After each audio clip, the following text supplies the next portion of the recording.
Restoranlarda Ramazan ayına özəl hazırlıqlar başlanılıb. İftar süfrəsi üçün menyular yenilənib.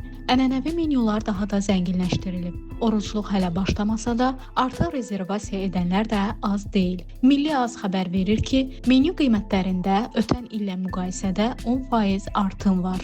Restoran sahiblərinin sözlərinə görə, iftar menyuları 30 manatdan 80-90 manata kimi dəyişir. İftar menyusundakı qiymət fərqi menyunun tərkibində olan çeşidlərə və keyfiyyətinə görə fərqlənir. Həmin növ menyuların tərkibində olan yeməklər çeşidinə görə dəyişir. 80 manatlıq menyu daha zəngindir. Bəzi restoranlarda isə Ramazan ayına özəl kampaniyalar var.